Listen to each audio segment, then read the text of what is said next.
1945년 8월 15일 드디어 길고 길었던 일제강점기가 끝나고 한국이 해방된 날이죠.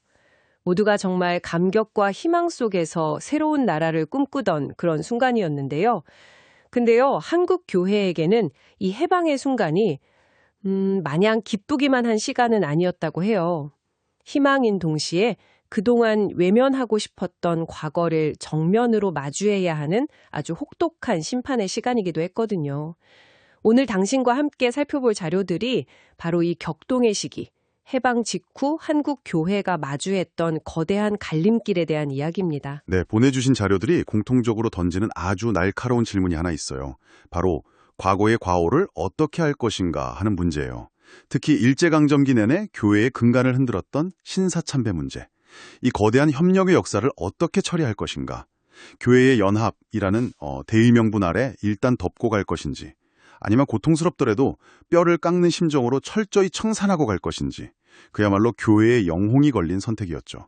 당시의 선택이 오늘날 한국 사회와 교회에 어떤 영향을 미쳤는지 그 거대한 분기점으로 지금부터 함께 들어가 보죠. 자, 그럼 당시 상황을 한번 그려볼까요? 한쪽에는 신사참배를 끝까지 거부하다가 해방과 함께 감옥에서 풀려난 목회자와 성도들이 있었습니다. 자료에서는 이분들을 추록성도라고 부르는데요. 네, 그렇죠. 그야말로 칠흑 같은 어둠 속에서 신앙의 순수성을 지켜낸 분들이었죠.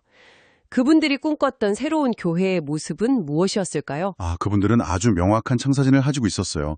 교회를 바로 세우기 위한 5가지 기본 원칙을 제시했는데요. 그 핵심은 회개와 권징이었습니다. 회개와 권징이요? 네.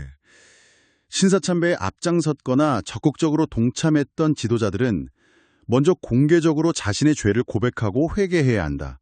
그리고 최소 2개월간 모든 직무를 정지하는 등 구체적인 징계를 받아야 한다는 것이었죠. 이건 단순히 사람을 처벌하자는 게 아니었어요. 무너진 교회의 영적 권위를 다시 세우지 않고서는 그냥 조직만 재건하는 건 의미가 없다고 본 거예요. 신앙의 기초부터 다시 쌓자는 그런 절박한 외침이었죠. 회개하고 또 2개월간 직무를 정지하라는 요구. 어찌 보면 신앙 공동체로서 지극히 당연하고 상식적인 요구처럼 들리는데요. 이게 왜 받아들여지지 않은 거죠? 같은 신앙인들인데 무엇이 그렇게 강력하게 반발하게 만들었을까요? 바로 그 지점이 이 이야기의 핵심입니다. 자료에 따르면 기존 교계를 장악하고 있던 지도자들의 반응은 그야말로 냉담 그 자체였다고 해요. 신사참배를 주도했던 그들의 입장이 아주 노골적으로 드러난 사건이 1945년 11월에 있었어요. 네. 서울 월곡동 교회에서 열린 한 수련회에서였죠. 그런데 정말 아이러니한 건 그 월곡동 교회가 1938년 장로교 총회가 공식적으로 신사참배를 결의할 당시 총회장이었던 홍택기 목사의 교회였다는 사실이에요. 와, 그러니까 신사참배를 공식화했던 바로 그 중심 인물의 교회에서 신사참배를 회개하라는 요구에 대한 반대 입장이 나왔다는 거군요. 정말 상징적인데요. 그들이 내세운 명분, 그 논리가 정말 궁금해집니다. 정말 놀라운 논리였어요. 그들은 이렇게 주장했습니다. 옥중에서 신앙을 지키느라 고생한 사람이나 밖에서 교회를 지키기 위해 고생한 사람이나 그 고생은 마찬가지였다. 네. 여기서 그치지 않아요. 심지어 일제의 칼날 아래서 어쩔 수 없이 교회를 지킨 사람의 수고가 어쩌면 더 높이 평가되어야 한다는 말까지 나왔다고 자료는 기록하고 있어요. 잠깐만요. 고생은 마찬가지였다뇨? 아니, 한쪽은 신념을 지키다 모든 걸 잃고 투옥됐고 다른 한쪽은 그 신념을 저버리는데 협력했는데 어떻게 그게 같을 수가 있죠? 바로 그거죠. 자료는 그들이 어떻게 그런 주장을 정당화했는지 더 자세히 설명하나요? 그 논리의 핵심은 프레임 전환이었어요. 프레임 전환이요? 네. 추록 성도들은 신앙적 배신이라는 영적인 문제를 제기했잖아요. 그렇죠. 그런데 기존 지도자들은 이 문제를 교회를 지킨 행정적 수고라는 현실적인 문제로 교묘하게 바꿔치게 한 거예요. 당신들이 감옥에 있는 동안 누군가는 이 교회를 지켜야 했다. 그 과정에서 어쩔 수 없는 선택도 있었지만 그건 교회를 위한 희생이었다는 식이죠. 그러면서 회개는 하나님과 개인 사이의 문제이지 누가 누구를 정죄하고 강요할 수 없다는 논리를 폈어요. 결국 자신들은 일제히 협력한 가해자가 아니라 교회를 지키기 위해 고난받은 또 다른 피해자라는 자기 합리화를 완성한 겁니다. 그러니까 일제에 대한 협력이라는 과거의 과오를 회개하기는커녕 오히려 그걸 수고와 희생으로 포장하면서 정면으로 맞섰다는 거군요. 과거를 청산할 절호의 기회를 그렇게 스스로 걷어찬 셈이네요. 정확해요. 영적인 재건에는 그렇게 소극적이고 방어적이었던 그들이 국가 재건이라는 새로운 시대적 과제 앞에서는 아주 적극적이고 공격적인 모습으로 변신합니다.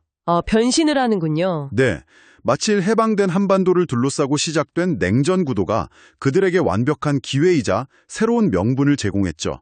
바로 반공이라는 과거의 죄를 덮어버릴 만큼 강력한 새로운 정의자, 새로운 적이 등장한 거예요. 자료는 바로 이 지점에서 한경직 목사와 서북총련단이라는 단체를 주목하고 있어요.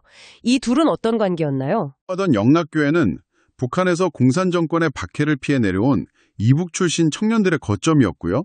바로 이 청년들이 주축이 되어 만든 단체가 서북총련단입니다. 서북총련단? 네. 이분들은 공산주의 때문에 가족과 재산, 고향을 모두 잃은 사람들이었기에 공산주의에 대한 적개심이 엄청났죠.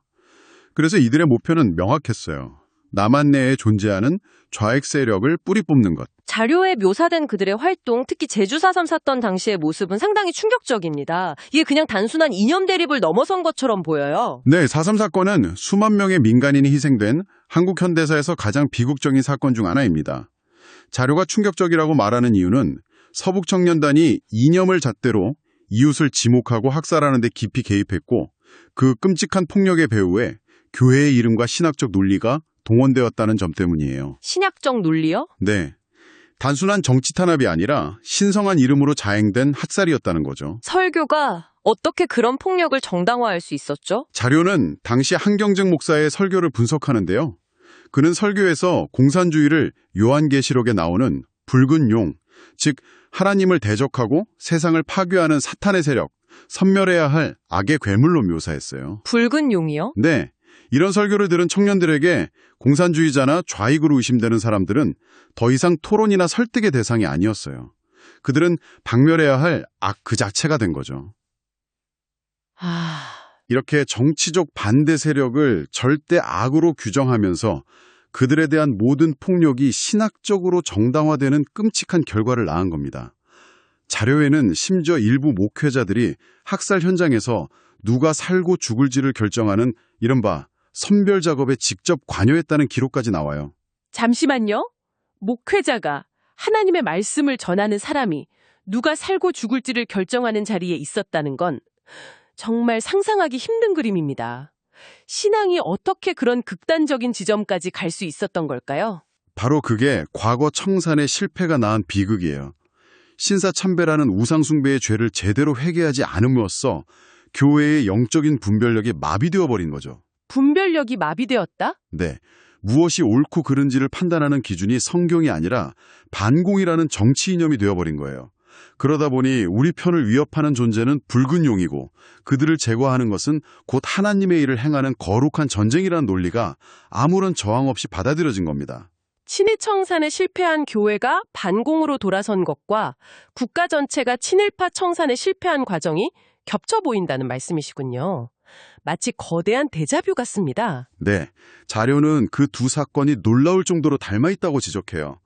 해방 후에 친일파를 처벌하기 위해서 반민족 행위특별조사위원회, 즉 반민특위가 만들어졌잖아요. 네, 반민특위요? 하지만 결국 반공을 위해 단결해야 할 때 과거사로 국론을 분열시켜서는 안 된다는 논리 앞에 무력하게 해체되고 말았죠. 심지어 친일 경찰들이 반민특위 사무실을 습격하는 일까지 벌어졌고요. 결국 친일이라는 과거의 가면을 벗고 반공이라는 새로운 가면을 쓰면서 살아남은 거군요. 바로 그 점을 자료는 쓴 뿌리라고 표현합니다. 쓴 뿌리. 이 쓴 뿌리라는 표현이 중요한데요. 이게 단순히 잊고 싶은 과거사가 아니라 마치 유전병처럼 교회의 DNA에 각인되었다는 뜻이에요.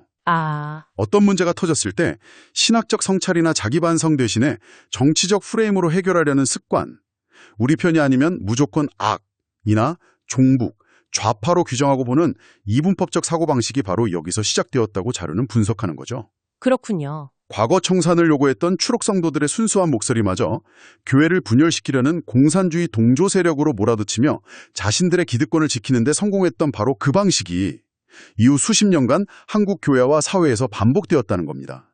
참 무거운 역사네요.